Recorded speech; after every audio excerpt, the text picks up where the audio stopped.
தம்பி வந்தாச்சு, தம்பி வந்தாச்சு. என் பொண்ணுங்களா சீக்கிரமா ஆரத்தட்டை எடுத்து வாங்க. ஒடியாங்க ஒடியாங்க. அடேங்க அப்பா நடைய பத்தியா ராஜா மாதிரி. சுத்து சுத்து. ஏகப்பட்ட திஷ்டி. அப்படி நீ என்ன மாலையா? நீல கழுத்து போட வேண்டாம், கையில கொடு கொடு. அவசரப்படாதீங்க, அதுக்குள்ள போட்டுருவேனா? அதுக்கு ஒரு நேரம், காலம், தேதி, கல்யாண மண்டபம் இதெல்லாம் கிடைக்க வேண்டாமா? உன் மனசுல என்ன நினைச்சிட்டு இருக்க? இது பாரு இவரா பொண்டாட்டின்னு தெரியல. நீ ஒரு தொழிற்சாலைக்கு மட்டும்தான் யூனியன் லீடர், நான் பாலா ஏரியாவுக்கு தலைவி.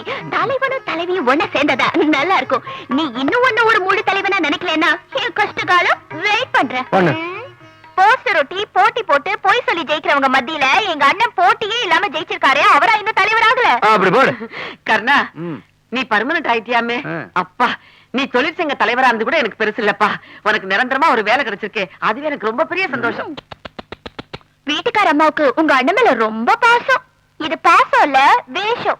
வாடகை கரெக்டா வந்துருங்க சந்தோஷம். ஏய், பெத்த புள்ள கூட சம்பாதிக்க ஆரம்பிச்சுட்டா தாய் கிட்ட கொண்டாந்து சம்பளத்தை கொடுக்கறான்.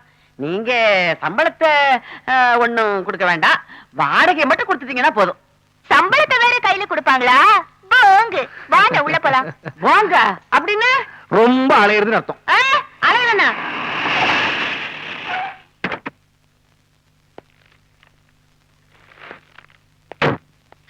ஐயோ இவன் ஏண்டா இங்க வந்தான்? மேனேஜர் கிட்ட நீ தப்பிச்சாலும் எங்க அண்ணன் கிட்ட நாளைக்கு நீ மாட்டத்தான் போற. கங்க்ராச்சுலேஷன்ஸ். இந்தாங்க. என்னது? நீங்க ஜெயிச்சதுக்காக உங்களுக்கு நம்ம முதலாளி பண்ற கௌரவம். இன்னைக்கு சாயந்தரம் 5 ஸ்டார் ஹோட்டல் உங்களுக்காக நம்ம முதலாளி ஒரு விருந்து தரார். அந்த விருந்துக்கு நீங்க வரும்போது போட்டுக்கிறதுக்கான ட்ரெஸ் இந்த பாக்ஸ்ல இருக்கு, வாங்கிக்கோங்க. என்ன யோசிக்கிறீங்க? யார் யூனியன் லீடரா வந்தாலும் நம்ம முதலாளி வழக்கமா இப்படி ஒரு விருந்து கொடுப்பாரு. இந்த விருந்துல நம்ம முதலாளி மட்டும் இல்ல, பல கம்பெனி முதலாளிகளும் கலந்துக்கிறாங்க, வாங்கிக்கோங்க. அப்படின்னா நானும் இந்த விருந்துல கலந்துக்கிறேன். இது வரைக்கும் தெரியாத விஷயத்தெல்லாம் நானும் தெரிஞ்சுக்கிறேன்.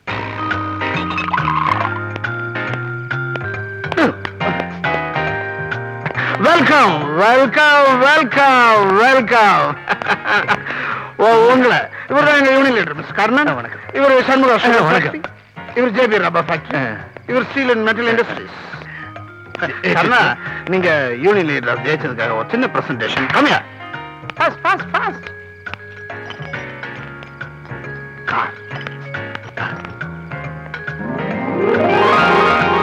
எனக்கா?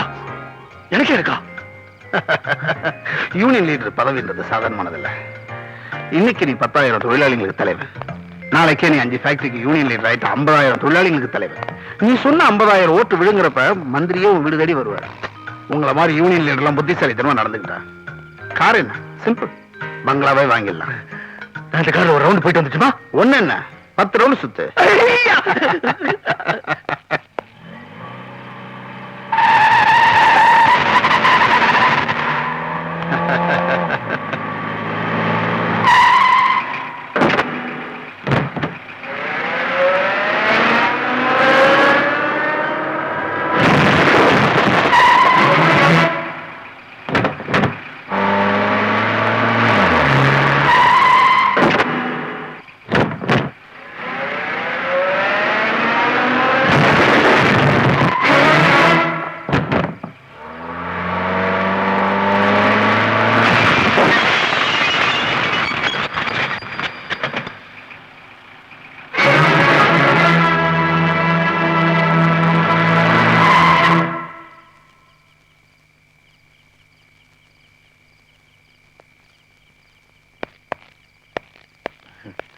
தகுதிக்கு மேல ஒரு பொருளுக்கு ஆசைப்பட்டா இப்படிதாங்க.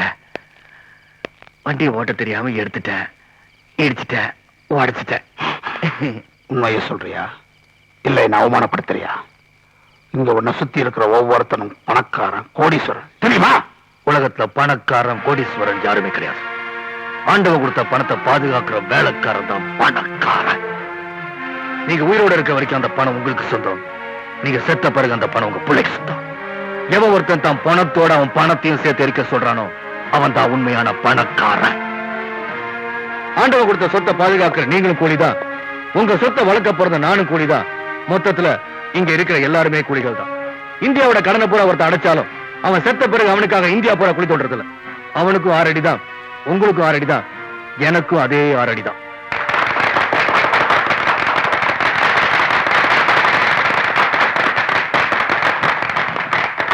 நமக்கு ஒத்து வராத எந்த பொருளுமே நம்ம உடம்புல கூட இருக்கக்கூடாது.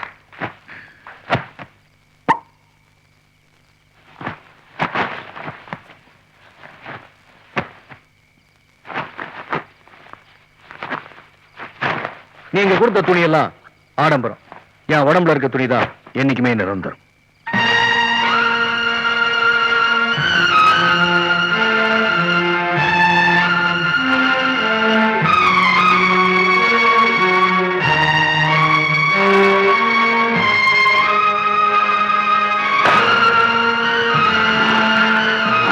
Idiot.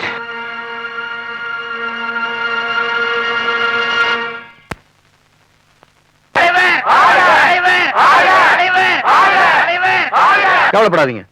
உங்களுக்கு எல்லாம் நியாயமா சேர வேண்டிய போனஸை வாங்கி கொடுக்க வேண்டியது என்னோட கடமை. பேசுறியா? போய் நல்லபடியா பேசிட்டு வா. வரேன். கோவப்படக்கூடாது. வாங்க யூனியன் லீடர்.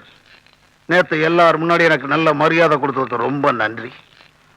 உங்களுக்கு முன்னாடி இந்த யூனியன் லீடர் 8% கேட்டா நான் 6% தான் தருவேன்னு சொன்னேன். தொழிலாளிங்க கேட்ட 8% வாங்கி தரலன்னா நீ எல்லாம் என்னடா யூனியன் லீடர் நீங்க கேள்வி கேட்டதுனால தொழிலாளிங்களாம் சேர்ந்து உங்களை யூனியன் லீடர் ஆக்கிட்டாங்க. சரி, நீங்க கேட்ட 8% தரேன், வாங்கிக்கிங்க. மன்னிச்சிருங்க முதலாளி, நீங்க கொடுக்க போற 8% போனஸ்க்காக நான் வரல. இந்த வருஷம் எங்களுக்கு 24% கொடுக்கணும். 24%? 24 கணக்கு தெரியுமா உனக்கு? 5 5 கூட்டினா 10, பெருக்குனா 25, வகுத்தா 1, கழிச்சா 0. இதெல்லாம் தெரியுமா உனக்கு? வாய்க்கு வந்த நம்பர் போனஸ கேட்டா நாங்க 100 நூக்குறோமா இல்ல நோட் அடிக்கிறோமா? கணக்கு தெரியாதவனா யூனியன் லீடர். இடியட். கணக்கு எனக்கு ஒரு நாளைக்கு உங்க ஃபேக்டரிக்குள்ள 20 டன் பஞ்சு உள்ள வருது. அதே 1,80,000 மீட்டர் துணியா வெளியே போகுது. ஒரு மாசத்துக்கு உங்களுக்கு கிடைக்கிற வருமானம் 1,48 லட்சம். அதுல பஞ்சுக்கு செலவாகிறது 13 லட்சம். உங்க ஃபேக்டரியில வேலை செய்ய 7,000 தொழிலாளர்களோட சம்பளம் எண்ணி உட்பட 71 லட்சம். Bank loan, office maintenance, electricity bill இதெல்லாம் சேர்த்து 12 லட்சம்.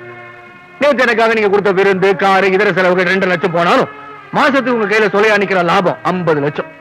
வருஷத்துக்கு 6 கோடி ரூபாய். இந்த 6 கோடி ரூபாயில 1 கோடியே 80 லட்சம் ரூபாய் நான் போனஸா கேட்கிறேன். தொழிலாளிக்கு சேர வேண்டிய சம்பளத்துல தான் 24% போனஸா கேட்கிறேன். ஒரு வருஷத்துக்கு 6 கோடி ரூபாய் சம்பாரிச்சுட்டு அரசாங்கத்துக்கு பொய் கணக்கு காட்டி 50 லட்சம் ரூபாய் வருமான வரி கட்டும் போது வருஷம் பூரா உங்களுக்காக பாடுபட்டு உழைச்சு சம்பாரிச்சு கொடுக்கிற தொழிலாளிகளுக்கு 24% போனஸ் கொடுக்கறதுல உங்களுக்கு என்ன சார் குறைஞ்சு போகுது?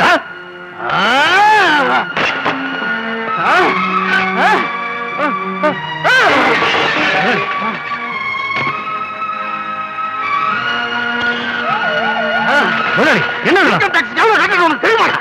24% பத்தி நான் ஏன் பேசுறேன்?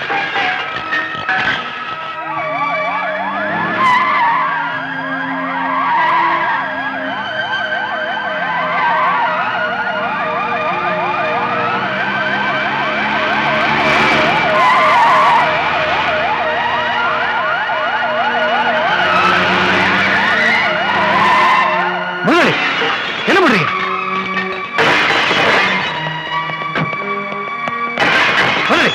கணக்கு பத்தி சொல்றேன். நல்ல நேரத்துல வந்தீங்க.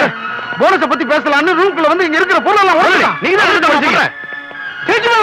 விடுங்க சார். அவர் தான் எடுத்து உடைச்சாரு. முதலாளி நீங்க தான் எடுத்து உடைச்சீங்க. சொல்லுங்க முதலாளி. சார் விடுங்க சார். விடுங்க சார். அவர் தான் எடுத்து உடைச்சாரு. விடுங்க சார். சார் விடுங்க சார். தொழிலாளர் தோழர்களே, அருணகிரி காட்டன் மில்லை சேர்ந்த தொழிற்சங்க தலைவரை அந்த நிர்வாகம் போனஸ் பேச்சுவார்த்தையில் கலவரம் செய்ததாக அபாண்டமான பழியை சுமத்தி அவரை கைது செய்திருக்கிறது.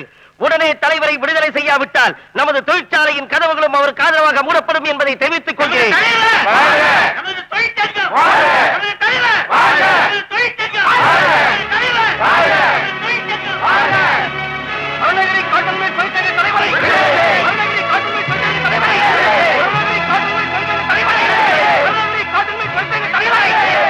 ஏன்பா லோகநாதா, சாதாரண ஒரு தொழிலாளி அனாவசியமா நீ பெரிய ஆளாக்குற.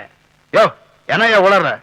என் ரூம்குள்ள வந்து போனஸ பத்தி பேசுறேன்னு சொல்லி உள்ள இருக்கிற பொருள் எல்லாம் எடுத்து உடைச்சிட்டா அவனை ஜெயிலுக்கு அனுப்பாம பொட்டு வச்சு ஆரத்தி எடுப்பாங்களா?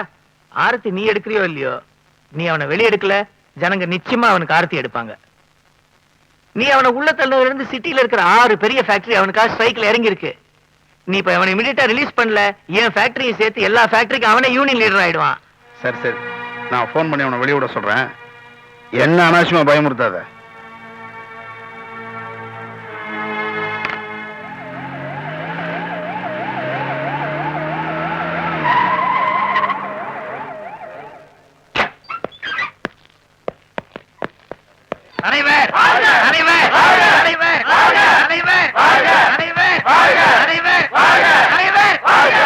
உங்க தலைவனை வெளியே கொண்டு வந்தது நீங்க கேட்ட போனஸை கொடுக்கறதுக்காக இல்ல, அனாவசியமா இவனை பெரிய மனுஷன் ஆக்கிடக் கூடாது, அதுக்காக தான். நான் உள்ள இருக்கணும் வெளியே இருக்கணும். தொழிலாளிங்க கேட்ட போனஸை நீங்க கொடுக்கிற வரைக்கும் பிரச்சனை உங்களுக்கு தான். போங்க, போய் போராட்டம் நடத்துங்க, கம்பெனி இழுத்து மூடுங்க, வெளியே போய் பந்தல் போட்டு உண்ணாவிரதம் இருங்க, என்ன பத்தி அநாகரிகமான வார்த்தையில தட்டில எழுதி வைங்க. நீங்க என்ன செஞ்சாலும் சரி, நிர்வாகம் உனக்கு பணியாது. மன்னிச்சிருங்க, போராட்டம் நடக்கும். ஆனா நீங்க நினைக்கிற மாதிரி மில்ல மூடியோ உண்ணாவிரதம் இருந்தோ இல்ல. இன்னில இருந்து ஒவ்வொரு தொழிலாளி வேலை செய்வோம். எப்போதும் போல மில்லு ஓடும். ஆனா சரக்கு வெளியே போகாது. ஏன்னா நாங்க பாதி பொருள் தான் செய்வோம். மீதிய போனஸ் கைக்கு வந்த பிறகு பஞ்சில இருந்து நூல் நூப்போம், துணியை நெய்ய மாட்டோம். பாதியில் இருக்க துணியை முழுசா முடிப்போம். ஆனா ப்ளீச்சிங்கோ சாயமோ போட மாட்டோம். எங்க ஸ்ட்ரைக் முடியாம உங்களால வியாபாரம் பண்ண முடியாது. எங்க கைக்கு போனஸ் வராம உங்க கைக்கு காசு வராது.